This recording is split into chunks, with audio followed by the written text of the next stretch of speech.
Prepare-se, pois em 2025 as 6 verdades de Paulo que mais incomodam as igrejas serão expostas.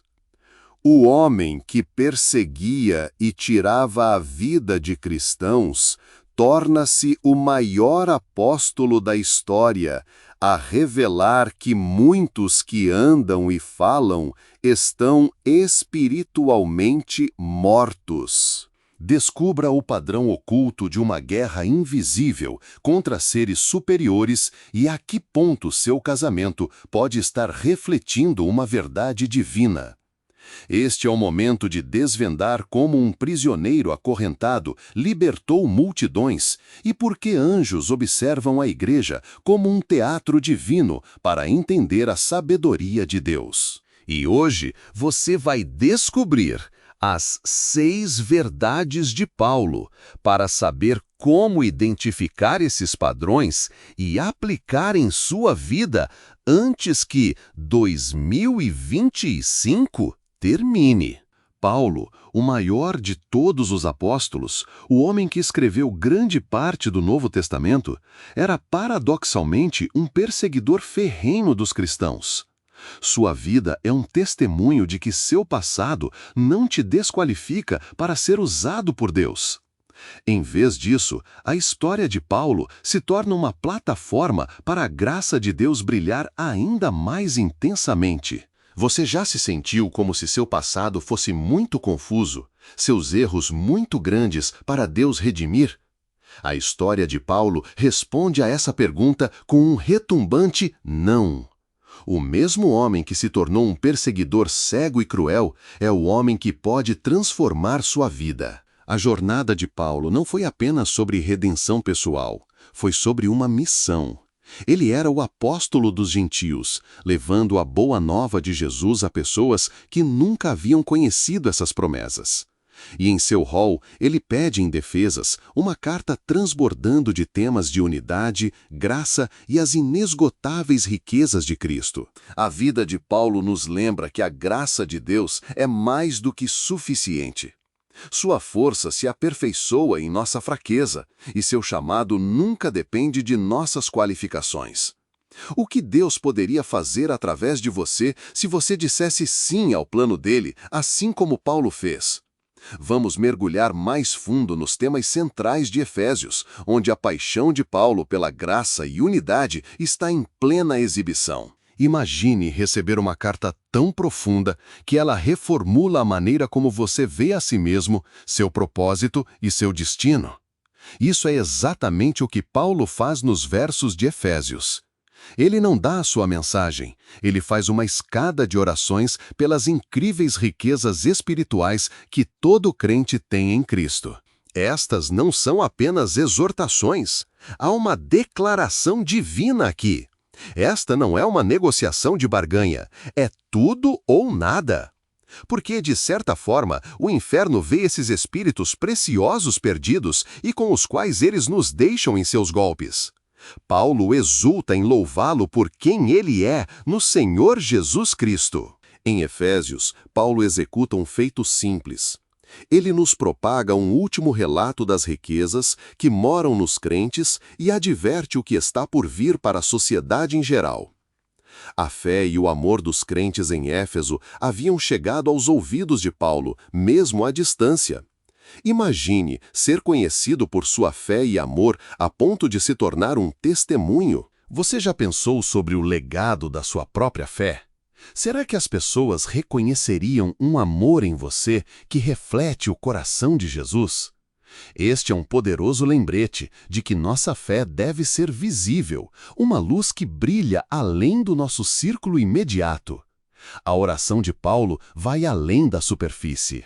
Eu continuo pedindo que o Deus de nosso Senhor Jesus Cristo, o Pai glorioso, lhes dê o espírito de sabedoria e de revelação, a fim de que vocês o conheçam melhor. Efésios 1, versículo 17. Ele ora para que o Espírito Santo abra seus corações e mentes, dando-lhes uma visão mais profunda do caráter e da vontade de Deus. Não se trata de um conhecimento intelectual apenas. É sobre uma compreensão transformadora que remodela como eles vivem e se relacionam com Deus. Imagine ser capaz de ver a vida através da perspectiva de Deus, entendendo seu coração e seu propósito. É isso que Paulo deseja para os Efésios. E isso não se limita a eles, é uma oração para todo crente. Buscamos esse tipo de sabedoria e revelação em nossas próprias vidas? O que mudaria se o fizéssemos? Paulo, então, ora por 3 revelações específicas, começando com a esperança para a qual ele os chamou. Efésios 1, versículo 18. Essa esperança não é um mero pensamento positivo. É uma expectativa segura e confiante, baseada nas promessas de Deus. É a certeza de que, não importa o que, temos um futuro seguro nele. Em um mundo muitas vezes marcado pela incerteza, Paulo nos lembra que nosso chamado em Cristo é um fundamento de esperança. Esse chamado dá direção e propósito às nossas vidas, além de qualquer coisa que o mundo possa oferecer. Você já se perguntou sobre seu propósito ou questionou para onde está indo? Em Cristo, nosso futuro é mantido por aquele que nunca falha, aquele que nos chamou das trevas para a sua maravilhosa luz. Paulo continua orando para que eles conheçam as riquezas da gloriosa herança de Deus em seu povo santo. Efésios 1, versículo 18. Aqui, Paulo não está se referindo à herança que os crentes recebem, mas ao fato de que os próprios crentes são a herança de Deus. Isso significa que Deus nos valoriza tão profundamente que nos considera seu tesouro. Pense nisso. O Criador de todas as coisas olha para você e vê alguém que ele ama profundamente, alguém que ele chama de seu. Isso não é um afeto passageiro. É um compromisso eterno. Muitas vezes falamos sobre as bênçãos de Deus, mas com que frequência refletimos sobre o que significa ser sua possessão mais valiosa? Finalmente, Paulo ora para que eles compreendam o incomparável poder de Deus para nós que cremos. Efésios 1, versículo 19. Para ilustrar este poder, Paulo aponta para a ressurreição. Este poder é o mesmo da tremenda força que ele exerceu quando ressuscitou Cristo dentre os mortos. Efésios 1, versículo 20. O mesmo poder que conquistou a morte e elevou Cristo à glória está agora operando em você. Você já se sentiu impotente diante dos desafios da vida? A mensagem de Paulo aqui é que temos acesso ao mesmo poder que derrotou a sepultura. Esse poder não é apenas para os apóstolos ou para os supercristãos, é para todos que creem em Cristo. É um poder que nos fortalece, nos guia e nos capacita a ter vidas vitoriosas, mesmo diante das provações. A oração de Paulo conclui com uma visão magnífica da exaltação de Cristo. Deus colocou todas as coisas debaixo dos seus pés e o designou para ser cabeça sobre tudo para a igreja, que é o seu corpo, a plenitude daquele que preenche tudo em todas as coisas. Efésios 1, versículos 22 a 23. Jesus não apenas ressuscitou, ele está reinando com toda a autoridade sobre todo o poder e domínio. Este é aquele que intercede por nós, que nos guia e que um dia alinhará todas as coisas com a perfeita vontade de Deus. Como crentes, não estamos sozinhos ou sem direção. Somos parte do corpo de Cristo, unidos sob sua cabeça, equipados para cumprir sua missão na terra. Como seria sua vida se você realmente abraçasse a esperança e o poder que Paulo descreve aqui?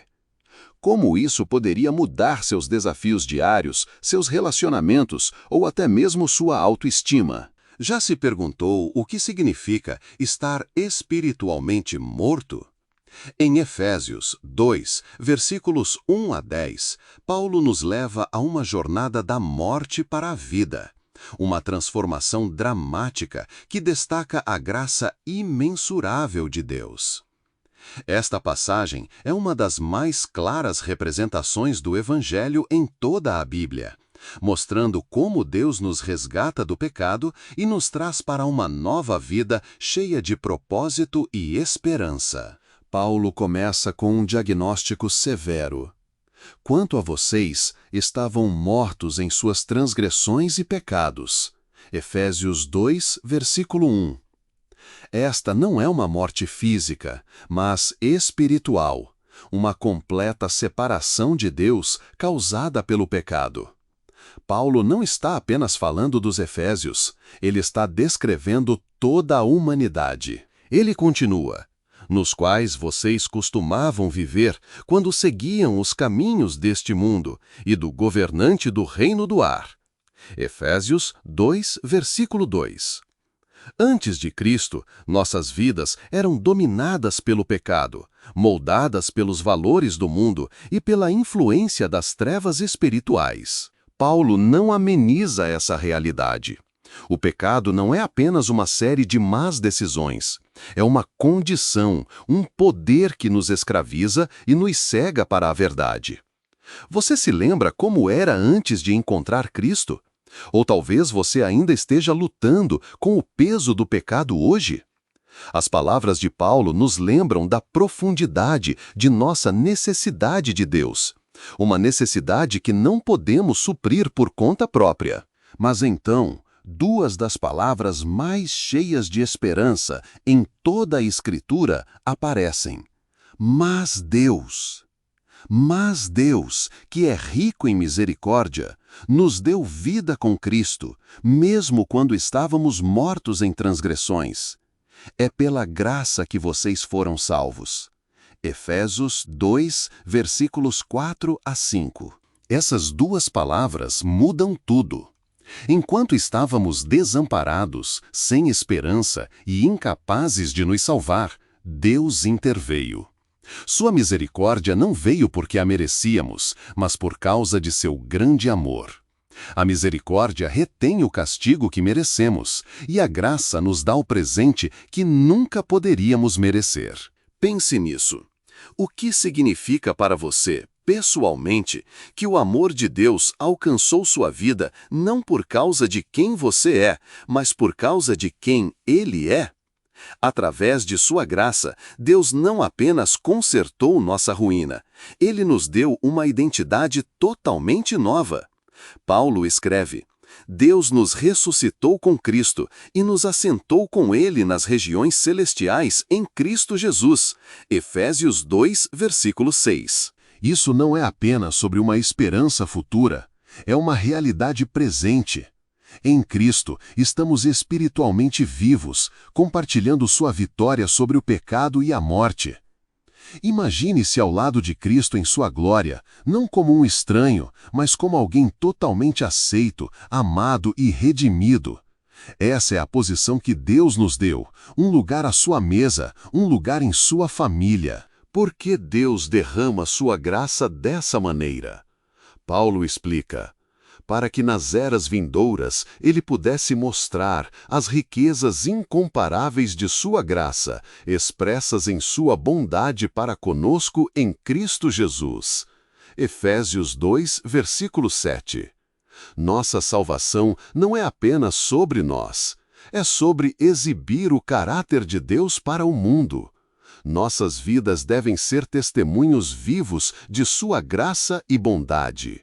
Paulo enfatiza novamente: pois pela graça vocês foram salvos, por meio da fé. E isso não de vocês mesmos, é dom de Deus, não por obras, para que ninguém se glorie. Efésios 2, versículos 8 a 9. A salvação é um presente. Não é algo que podemos alcançar, ganhar ou merecer. Essa verdade é ao mesmo tempo humilhante e libertadora. Ela tira qualquer orgulho que possamos ter em nossos próprios esforços e o substitui por gratidão pelo que Deus fez. Se a salvação fosse baseada em nosso desempenho, como poderíamos ter certeza de que teríamos feito o suficiente? Mas como é baseada na graça de Deus, podemos descansar na certeza de seu amor. Paulo conclui esta sessão com uma declaração de propósito. Pois somos obra de Deus, criados em Cristo Jesus para fazer boas obras, as quais Deus preparou de antemão para que as praticássemos. Efésios 2, versículo 10. A salvação não é apenas ser resgatado do pecado, é ser transformado para um propósito. Somos a obra-prima de Deus, projetados unicamente para refletir seu amor e servir seu reino. Quais são as boas obras que Deus preparou para você? Como sua vida seria diferente se você abraçasse totalmente esse chamado? Você já pensou em como sua vida é um reflexo da graça de Deus? Como você pode viver como um testemunho de seu amor, compartilhando sua bondade com os outros? E se você pudesse testemunhar um muro que separava pessoas por séculos, desmoronar em um instante, trazendo paz àqueles que achavam que era impossível? Esse é o poder de Efésios 2, versículos 11 a 22, onde Paulo revela o mistério da unidade que Deus realizou por meio de Cristo.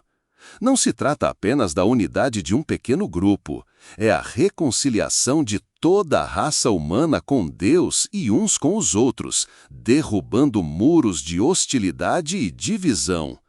Paulo começa lembrando aos gentios seu passado. Portanto, lembrem-se de que, anteriormente, vocês, gentios de nascimento e chamados incircuncisos por aqueles que se chamam circuncisos, estavam separados de Cristo, excluídos da cidadania em Israel e estranhos às alianças da promessa, sem esperança e sem Deus no mundo. Efésios 2, versículos 11 a 12. Os gentios eram antes forasteiros, distantes das promessas de Deus, estranhos à sua aliança e sem esperança. Os judeus, por outro lado, ocupavam um lugar especial no plano redentor de Deus como seu povo escolhido. Mas mesmo eles haviam perdido a plenitude do propósito de Deus, seu plano de trazer unidade a todas as pessoas. Imagine como os crentes gentios se sentiram ao ouvir essas palavras. Eles viviam como cidadãos de segunda classe, muitas vezes excluídos e desprezados. O lembrete de Paulo não tem o objetivo de envergonhá-los, mas de magnificar a graça do que Cristo realizou. Paulo segue com outra de suas poderosas transições.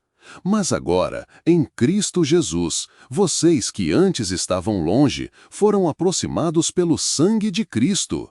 Efésios 2, versículo 13. A alienação que eles antes conheciam se foi. O sacrifício de Cristo os atraiu para a família de Deus. Paulo continua. Pois ele mesmo é a nossa paz, que de dois fez um, e destruiu a barreira, o muro de inimizade. Efésios 2, versículo 14. O muro divisório não era apenas uma metáfora, era literal no templo, onde um muro separava os gentios dos pátios internos reservados aos judeus. Ultrapassar essa barreira significava a morte. Mas em Cristo, esse muro, tanto literal quanto espiritual, foi derrubado.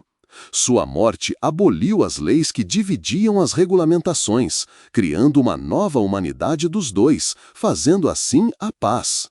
Efésios 2, versículo 15. Que muros de hostilidade vemos em nosso mundo hoje? Divisões raciais, choques culturais e até mesmo rancores pessoais muitas vezes separam as pessoas. No entanto, as palavras de Paulo nos lembram que, por meio de Cristo, essas barreiras não têm poder. A mensagem de Paulo se torna ainda mais profunda. Seu propósito era criar em si mesmo uma nova humanidade dos dois, fazendo assim a paz, e em um só corpo reconciliar ambos com Deus por meio da cruz, pela qual ele pôs fim à inimizade deles.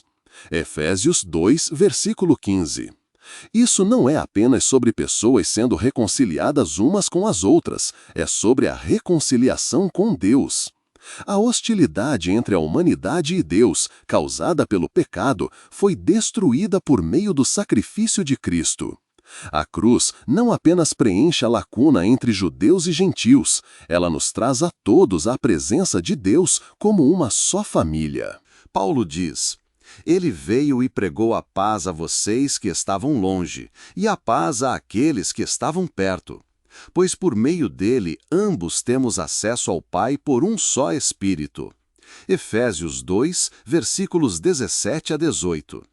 Imagine-se diante de Deus, sabendo que não há barreira, nem hostilidade, apenas paz.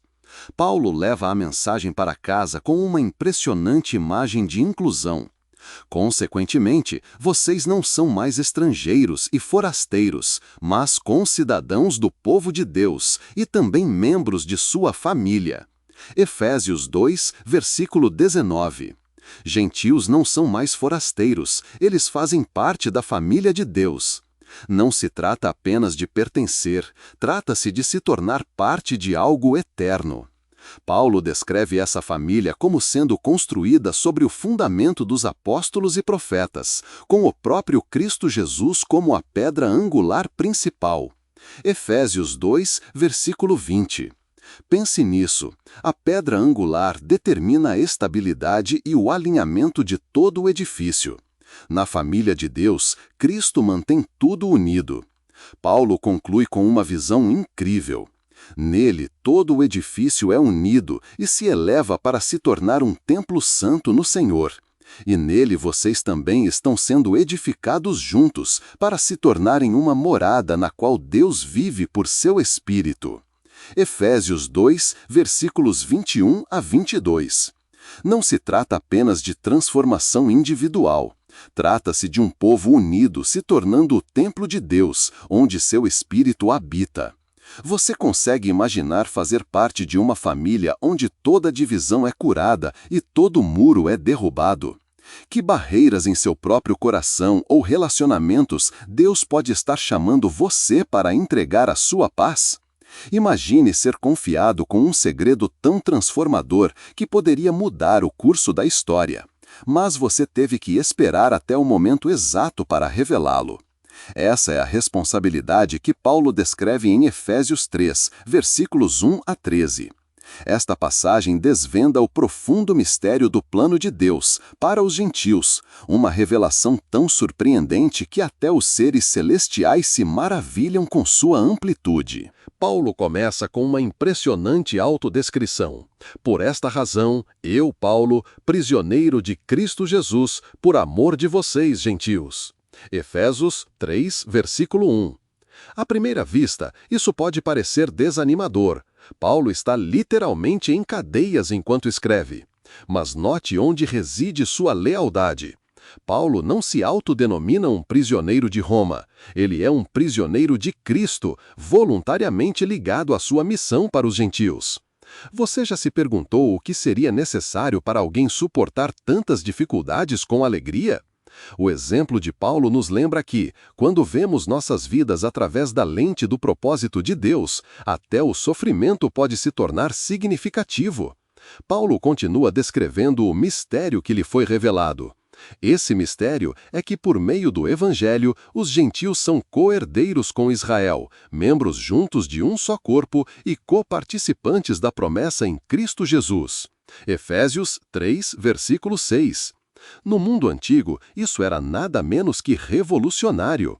Por séculos, o povo judeu havia sido a nação escolhida de Deus, os recebedores de suas promessas e convênios. Mas agora, por meio de Cristo, a porta está aberta. Gentios e judeus não estão mais divididos, eles estão unidos como herdeiros iguais no reino de Deus.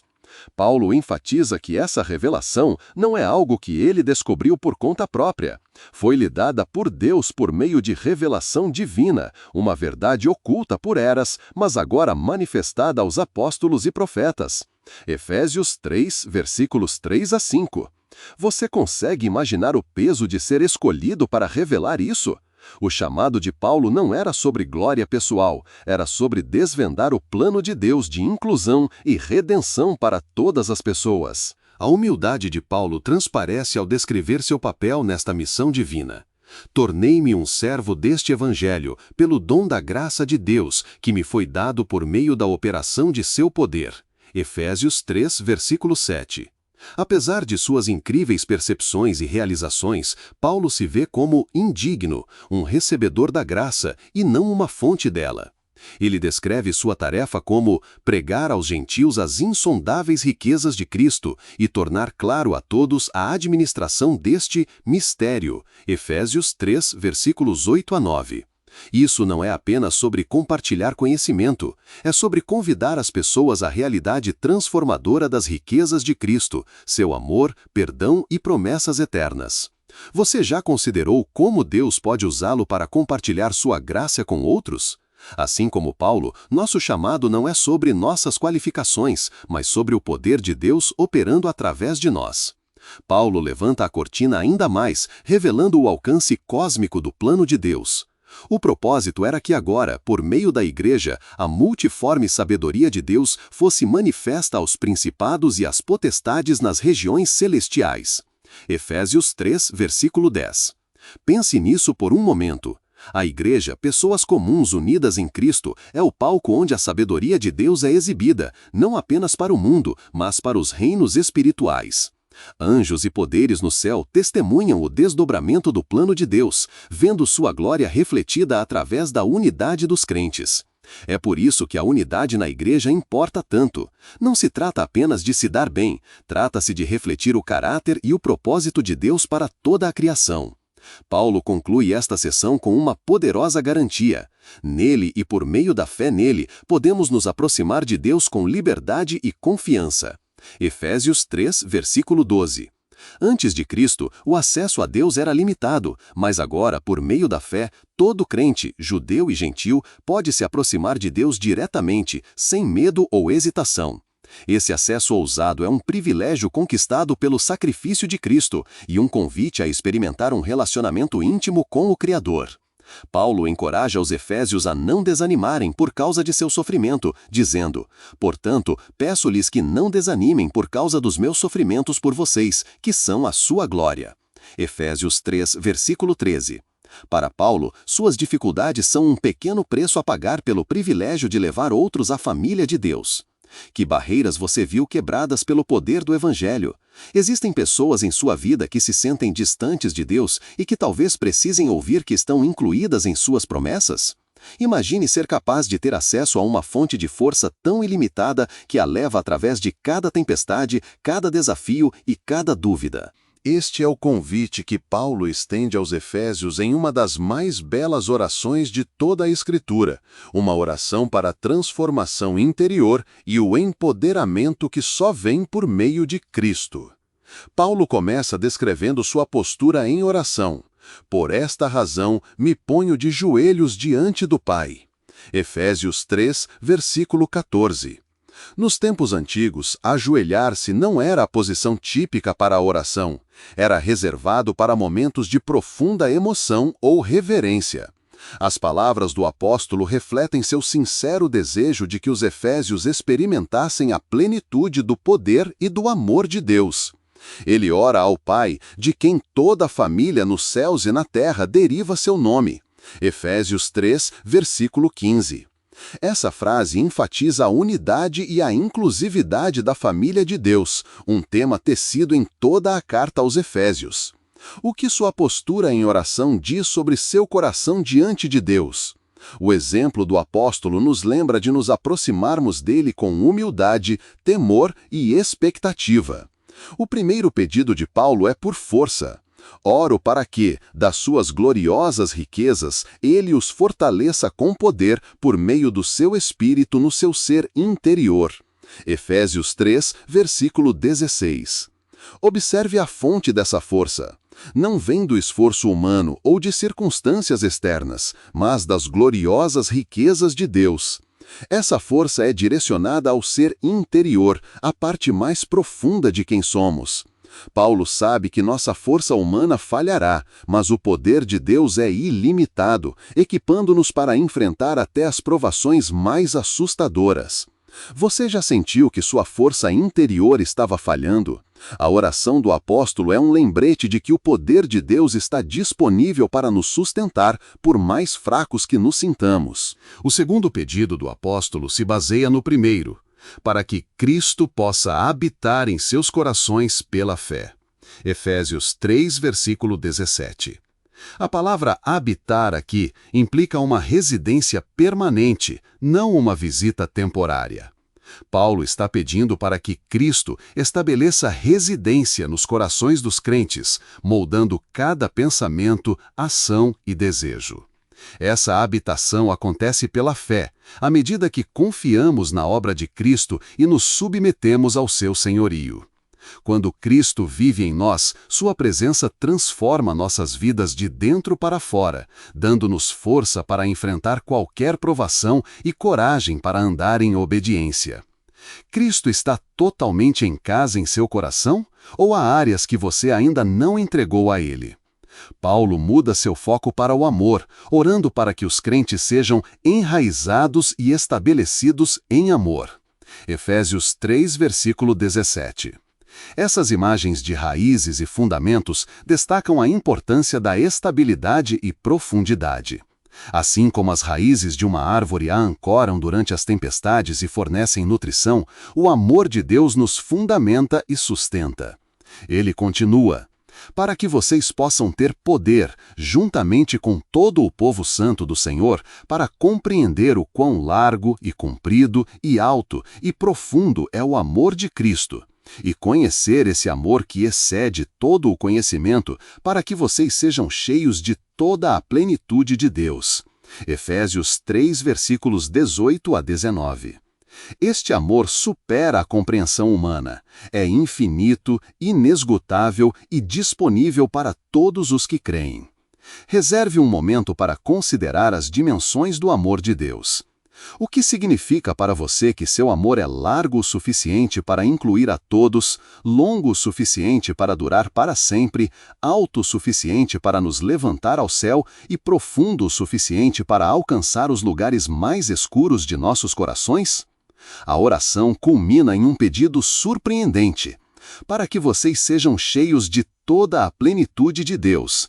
Efésios 3, versículo 19. Não se trata apenas de receber as bênçãos de Deus, trata-se de ser tão cheio de sua presença que nossas vidas reflitam seu caráter, seu poder e seu amor.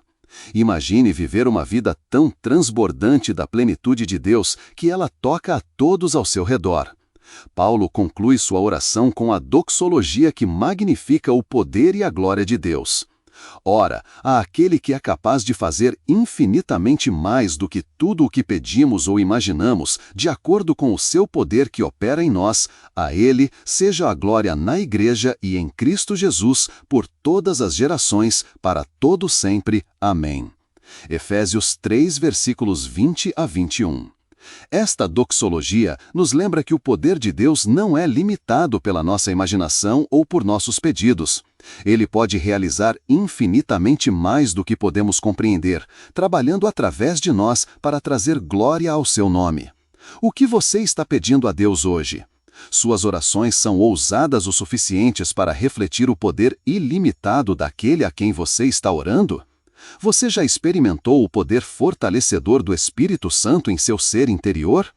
Como sua vida mudaria se você compreendesse verdadeiramente as dimensões ilimitadas do amor de Cristo? Imagine isto. Você acaba de receber um convite para representar o Rei de toda a criação. Isso não é apenas um papel. É um chamado. Um chamado para viver uma vida que reflete seu caráter, sua graça e sua glória. Em Efésios 4, versículos 1 a 16, Paulo implora aos crentes que assumam esse chamado com humildade, unidade e propósito, revelando como a Igreja pode crescer à plenitude de Cristo. Paulo começa com um apelo sincero. Como prisioneiro para o Senhor, então, eu os exorto a viver uma vida digna do chamado que receberam. Efésios 4, versículo 1. Isso não é uma sugestão, é um chamado urgente à ação. Paulo nos lembra que nossa identidade como seguidores de Cristo vem com a responsabilidade de andar de uma maneira que o honre. Como é essa vida digna? Paulo a descreve imediatamente. Sejam completamente humildes e gentis. Sejam pacientes, suportando uns aos outros em amor. Efésios 4, versículo 2. Essas qualidades, humildade, gentileza, paciência e amor, não são apenas virtudes, são os blocos de construção da unidade dentro do corpo de Cristo. Com que frequência paramos para avaliar se nossas ações, atitudes e relacionamentos se alinham com o alto chamado que recebemos? O desafio de Paulo é um chamado à autorreflexão e à transformação. A unidade é central na mensagem de Paulo nesta passagem. Façam todo o esforço para manter a unidade do Espírito pelo vínculo da paz. Efésios 4, versículo 3. Paulo enfatiza que a unidade não é algo que criamos, é um dom do Espírito Santo que somos chamados a manter. Ele fundamenta essa unidade em 7 declarações poderosas: um só corpo, um só Espírito, uma só esperança, um só Senhor, uma só fé, um só batismo e um só Deus e Pai de todos. Efésios 4, versículos 4 a 6. Essas verdades unem os crentes através de culturas, origens e diferenças pessoais. Pense nisso. Como nossas igrejas, famílias e comunidades mudariam se realmente abraçássemos essa unidade dada por Deus?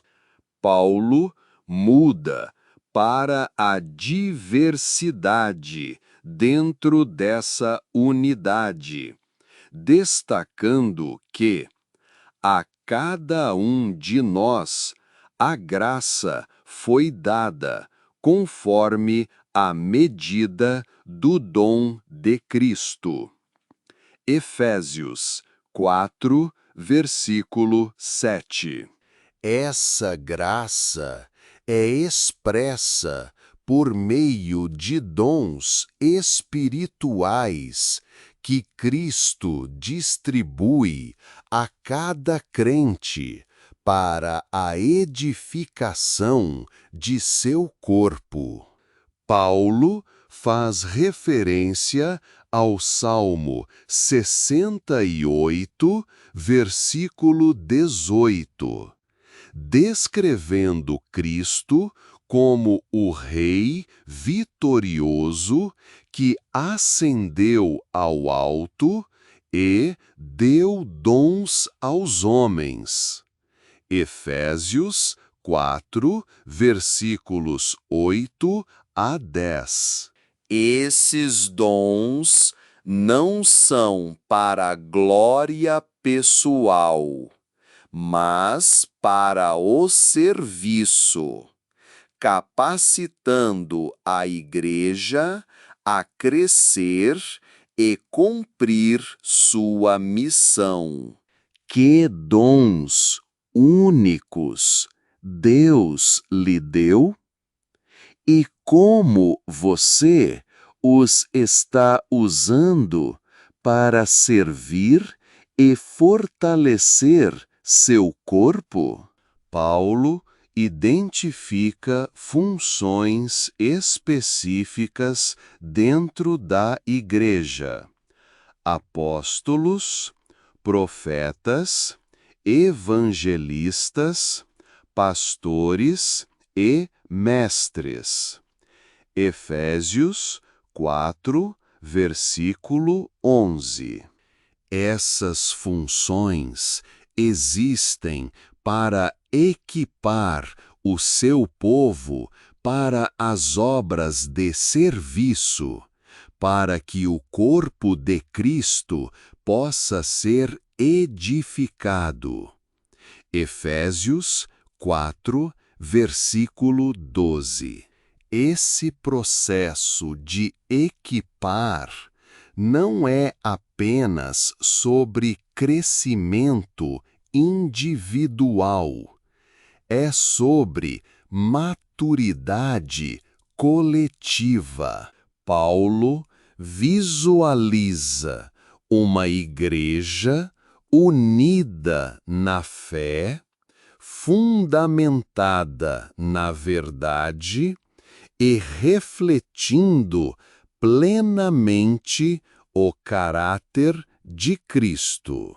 Imagine o impacto de uma igreja onde cada membro é equipado e capacitado para servir, cada um contribuindo para o crescimento e a saúde do todo. Paulo estabelece um alto padrão para a igreja, até que todos alcancemos a unidade na fé e no conhecimento do Filho de Deus, e nos tornemos maduros, atingindo a medida completa da plenitude de Cristo. Efésios 4, versículo 13. Essa maturidade é marcada pela estabilidade, discernimento e amor. Ele contrasta essa maturidade com a imaturidade espiritual, descrevendo crianças que são levadas para lá e para cá pelas ondas e sopradas para cá e para lá por todo vento de doutrina. Efésios 4, versículo 14. A advertência de Paulo nos lembra da importância de nos enraizarmos na palavra de Deus, permanecendo firmes em sua verdade e crescendo em nosso conhecimento de Cristo. Você está buscando a maturidade espiritual ou está satisfeito onde está? As palavras de Paulo nos desafiam a crescer mais profundamente em nossa fé, sabendo que a maturidade em Cristo é o fundamento para a unidade e a eficácia em sua missão. Paulo conclui esta sessão com uma bela imagem da igreja em ação. Falando a verdade em amor, cresceremos em todos os aspectos naquele que é a cabeça, isto é, Cristo. Efésios 4, versículo 15. Esse equilíbrio entre verdade e amor é essencial para o crescimento. A verdade sem amor pode ferir, enquanto o amor sem verdade pode enganar.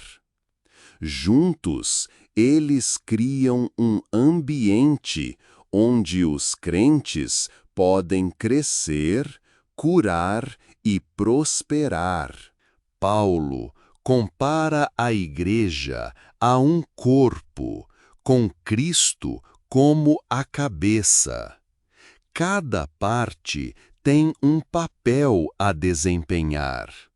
E quando cada membro trabalha junto, o corpo cresce e se edifica em amor.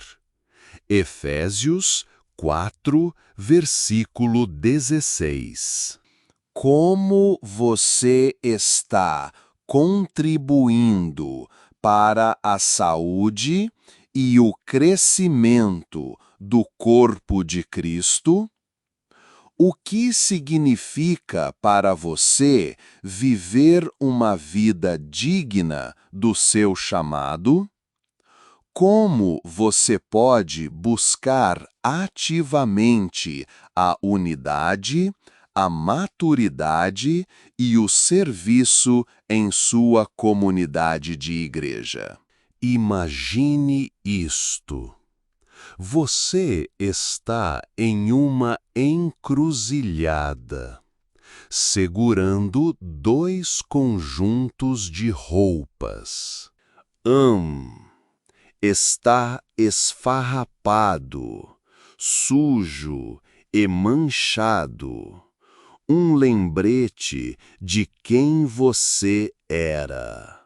O outro está limpo, radiante e perfeitamente ajustado à sua nova identidade.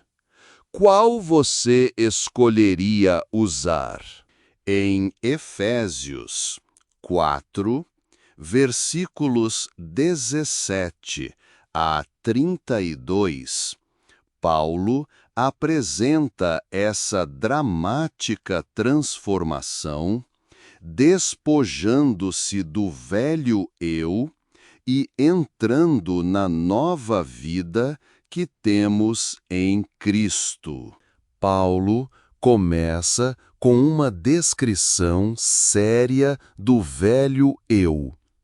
Assim, eu lhes digo, e insisto nisto no Senhor, que vocês não mais vivam como os gentios, na futilidade de seus pensamentos. Efésios 4, versículo 17. Ele não está falando de etnia, mas de uma mentalidade, uma alienada de Deus e consumida por desejos mundanos. Paulo pinta um quadro vívido desta vida. Eles estão obscurecidos em sua compreensão e separados da vida de Deus por causa da ignorância que neles há, devido ao endurecimento de seus corações. Efésios 4, versículo 18. Esse não é um problema superficial. É uma condição espiritual que leva a uma espiral descendente de pecado e egoísmo. Pense em sua própria vida antes de Cristo. Que padrões, hábitos ou modos de pensar o mantiveram longe de Deus?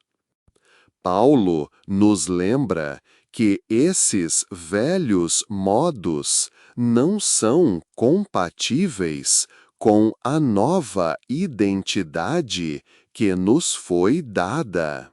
Mas não foi assim que vocês aprenderam Cristo.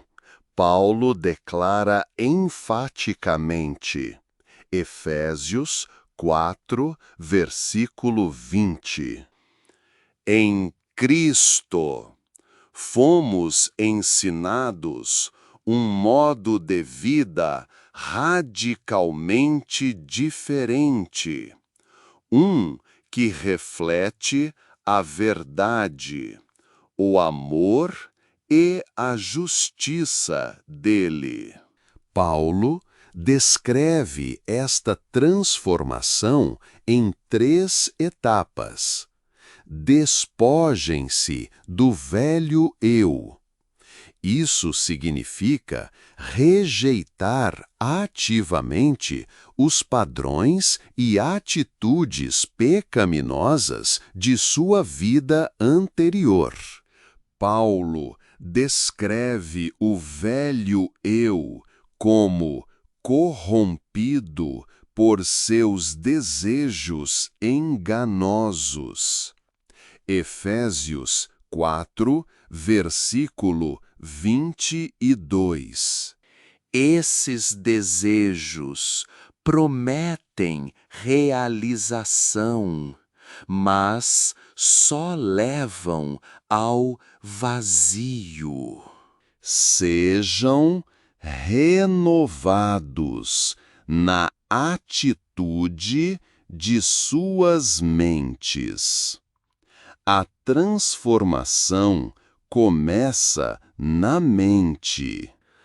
Paulo nos chama a renovar nosso pensamento, alinhando-o com a verdade de Deus, em vez das mentiras do mundo. Como você está renovando sua mente diariamente? Você a está preenchendo com a palavra de Deus, oração e adoração? Revistam-se do novo eu. Este novo eu é criado para ser como Deus em verdadeira justiça e santidade. Efésios 4, versículo 24. Não se trata de modificação de comportamento. Trata-se de viver a identidade que Cristo nos deu. Paulo não deixa essa transformação como um ideal elevado. Ele se torna específico, delineando como esta nova vida se parece na prática. Falem a verdade. Portanto, cada um de vocês deve despojar-se da falsidade e falar a verdade ao seu próximo, pois somos todos membros de um só corpo. Efésios 4, versículo 25. A verdade constrói confiança e unidade dentro do corpo de Cristo. Controlem a raiva. Na sua ira, não pequem. Não deixem que o sol se ponha enquanto vocês ainda estão irados. Efésios 4, versículo 26. A raiva em si não é pecaminosa, mas a raiva descontrolada pode destruir relacionamentos e dar ao inimigo uma brecha. Trabalhem honestamente e compartilhem generosamente. Quem tem roubado, não roube mais, mas trabalhe, fazendo algo útil com as suas próprias mãos, para que tenha algo a compartilhar com os necessitados. Efésios 4, versículo 28.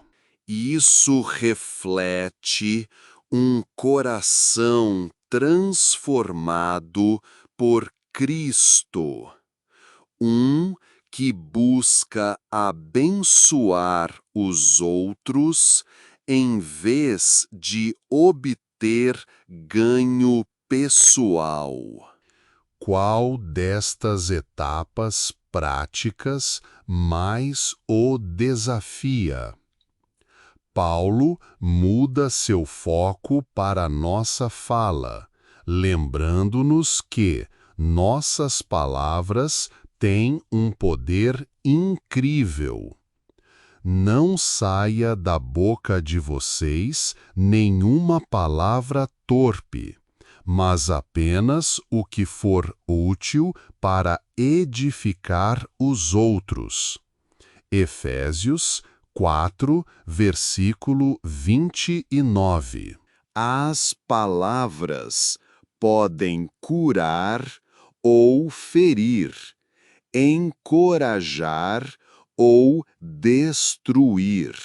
Paulo nos chama a falar de uma maneira que reflita a graça que recebemos de Deus.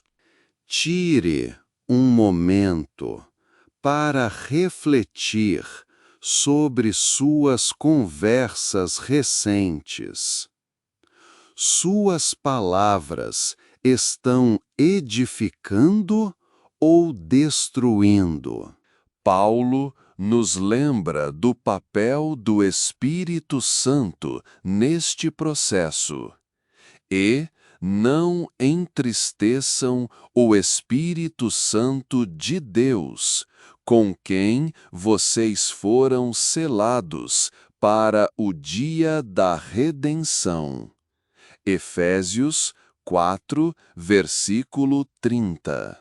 Quando vivemos de maneiras que contradizem nossa nova identidade, entristecemos o Espírito que habita em nós.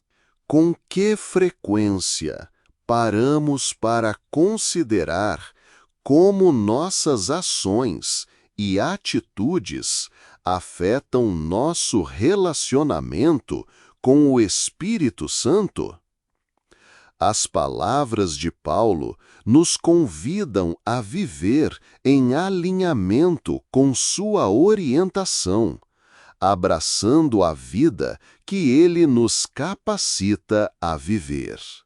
Paulo conclui esta sessão com um chamado à transformação relacional.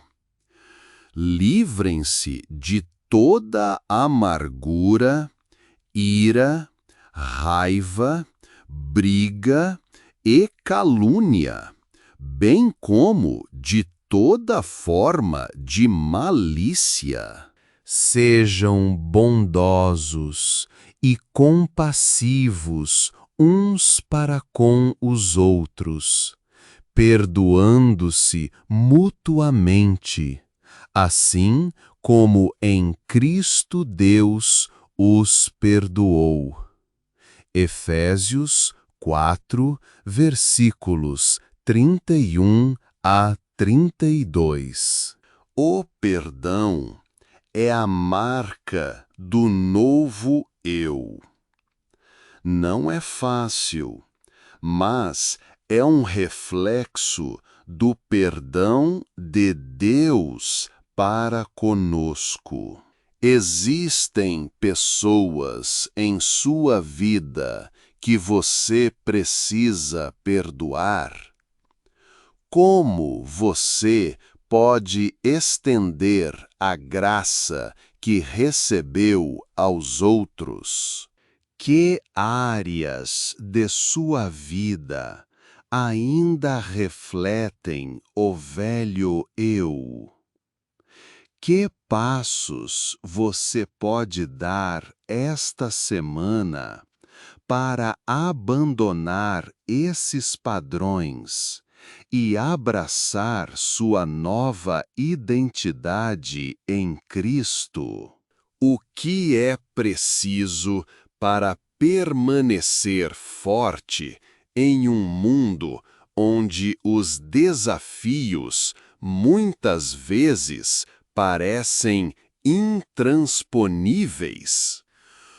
Como resistimos às forças que buscam abalar nossa fé, nossa identidade e nossa esperança? Nesta poderosa passagem, Paulo nos arma com ferramentas espirituais para confrontar as batalhas que todos enfrentamos, não com medo, mas com coragem enraizada na força de Deus. Paulo começa com uma exortação comovente. Finalmente, sejam fortes no Senhor e no seu grandioso poder. Efésios 6, versículo 10. Note que a força de que Paulo fala não é autoderivada. Ela vem do Senhor. Paulo sabe que nossa força humana falhará, mas o poder de Deus é ilimitado, equipando-nos para enfrentar até as provações mais assustadoras. Porque precisamos dessa força. Paulo revela uma realidade sóbria. Pois nossa luta não é contra a carne e o sangue, mas contra os governantes, contra as autoridades, contra os poderes deste mundo escuro e contra as forças espirituais do mal nas regiões celestiais. Efésios 6, versículo 12. Essas palavras nos lembram que nossas batalhas, muitas vezes, transcendem o físico e estão enraizadas em realidades espirituais. Tare um momento para refletir. Há batalhas em sua vida que parecem avassaladoras? Como seria depender do poder de Deus em vez do seu próprio? A armadura completa de Deus. Para permanecer firmes, Paulo nos exorta a revestir-nos de toda a armadura de Deus. Efésios 6, versículo 11. Ele pinta um quadro vívido de um soldado se preparando para a batalha, equipando-nos com 6 peças essenciais da armadura: o cinto da verdade. A verdade é fundamental, como um cinto que mantém tudo junto. Em um mundo de valores mutáveis e meias verdades, Paulo nos chama a nos ancorar na verdade imutável da palavra de Deus. A couraça da justiça. Esta peça protege o coração, simbolizando a justiça que recebemos por meio de Cristo. Quando surgem acusações ou dúvidas, a justiça nos guarda, lembrando-nos de nossa posição diante de Deus. Os sapatos do Evangelho da Paz.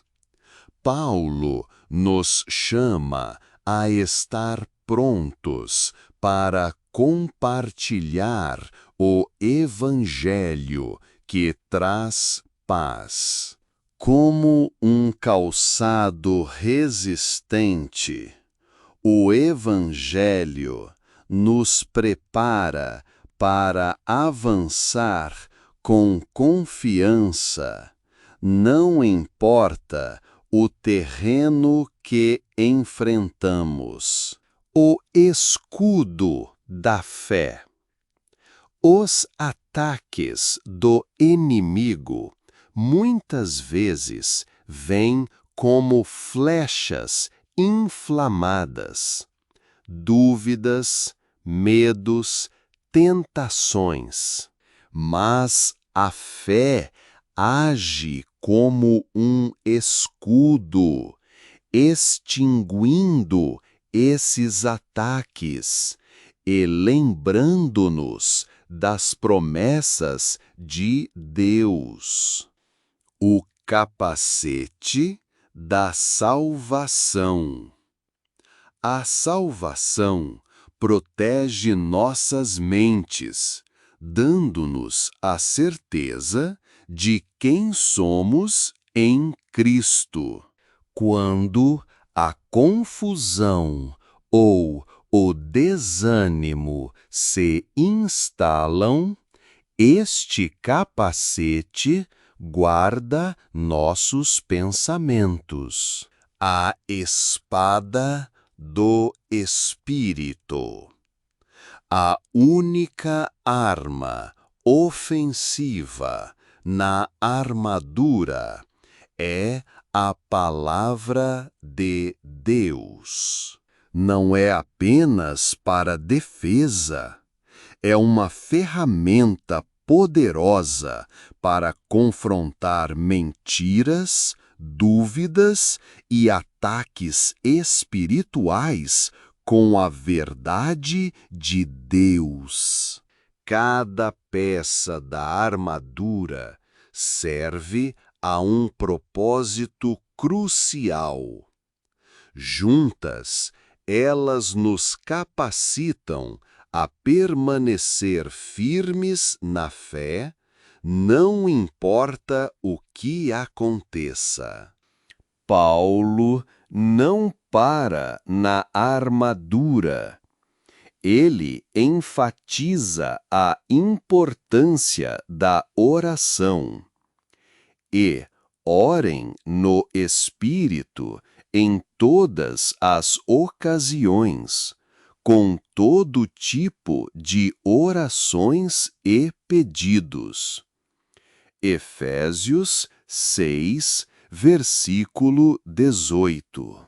A oração é nossa linha de vida, conectando-nos à força, sabedoria e orientação de Deus.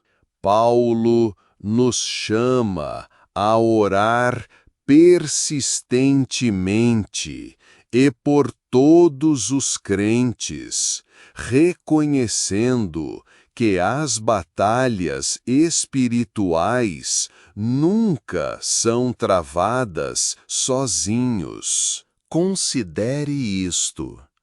Com que frequência você aborda a oração como parte de seu plano de batalha espiritual? Existem áreas em sua vida onde você precisa convidar o poder de Deus por meio da oração? Paulo encerra esta sessão com um pedido pessoal. Orem também por mim, para que, sempre que eu falar, me sejam dadas as palavras, para que eu, destemidamente, torne conhecido o mistério do Evangelho. Efésios 6, versículo 19. Até Paulo, um apóstolo experiente, busca oração por ousadia. Sua humildade nos lembra que até os mais fortes guerreiros da fé precisam da força de Deus e do apoio dos outros. Qual parte da armadura você se sente mais forte hoje? E onde você pode precisar pedir reforço a Deus? Como você pode usar a oração como arma em suas batalhas diárias? Como você pode usar a oração como arma em suas batalhas diárias? Paulo conclui sua carta aos Efésios deixando uma despedida pessoal, uma mistura de conexões sinceras e encorajamento espiritual duradouro. Esses versículos finais podem parecer simples, mas carregam verdades profundas sobre comunidade, amor e fé, que ressoam conosco hoje. Paulo apresenta Tíquico, seu mensageiro de confiança, dizendo: Tíquico, o amado irmão e fiel servo no Senhor, lhes contará tudo, para que também saibam como estou e o que estou fazendo. Efésios 6, versículo 21. Tíquico não era apenas um mensageiro. Ele era um aliado espiritual, alguém encarregado de entregar esta preciosa carta e encorajar os corações dos crentes efésios. Imagine a cena. Uma igreja se reunindo ansiosamente para ouvir as palavras de Paulo, entregues por um homem que havia caminhado ao lado do apóstolo, compartilhando em seu ministério e provações. Por meio de Tíquico, Paulo oferece mais do que informações. Ele estende conforto e segurança, mostrando que os laços de fé transcendem a distância e a adversidade. Quem são os Tíquicos em sua vida? Aqueles amigos fiéis que trazem encorajamento e conexão em sua caminhada com Cristo. E como você pode ser essa pessoa para alguém? As palavras finais de Paulo irradiam calor e profundidade espiritual. Paz aos irmãos e irmãs e amor com fé da parte de Deus Pai e do Senhor Jesus Cristo. Graça a todos os que amam o nosso Senhor Jesus Cristo com amor imperecível. Efésios 6, versículos 23 a 24. Essas não são meras formalidades. São declarações das bênçãos centrais da vida cristã. Paulo ora por harmonia, tanto nos corações dos crentes quanto na comunidade. Essa paz não é passageira ou circunstancial. É a paz profunda e duradoura que vem de ser reconciliado com Deus por meio de Cristo. Paulo liga amor e fé, lembrando-nos que nosso amor por Deus e uns pelos outros flui de nossa confiança nele. A fé alimenta o amor, tornando-o resiliente e duradouro. Paulo ressalta o favor imerecido de Deus, um tema tecido em toda a carta. A graça é o fundamento da salvação, a fonte de força e a garantia da presença eterna de Deus. A escolha de palavras de Paulo, amor imperecível, captura o coração da verdadeira devoção. Um amor por Cristo que persevera através de provações, dúvidas e da passagem do tempo. Por um momento, como você descreveria seu amor por Cristo hoje? É firme, crescente ou precisa de renovação? A despedida de Paulo demonstra o poder da conexão espiritual. Embora separados por quilômetros, ele mantém um vínculo inquebrável com os crentes efésios. Sua carta, carregada por Tíquico, simboliza a unidade duradoura do corpo de Cristo, uma unidade que transcende tempo e geografia. Essa unidade é um lembrete para nós também. Como crentes, fazemos parte de uma família global, unida por nossa fé e amor compartilhados por Cristo. As palavras de Paulo nos desafiam a viver de uma maneira que reflita essa unidade, oferecendo paz, amor e graça uns aos outros. Como você estende paz, amor e graça às pessoas em sua vida? Que passos você pode dar para nutrir a unidade em sua comunidade espiritual? As saudações finais de Paulo podem marcar o fim de sua carta, mas elas nos deixam com um chamado atemporal para viver como um povo marcado pela paz, amor e graça. Confira a próxima história para continuar se aprofundando nesse tema.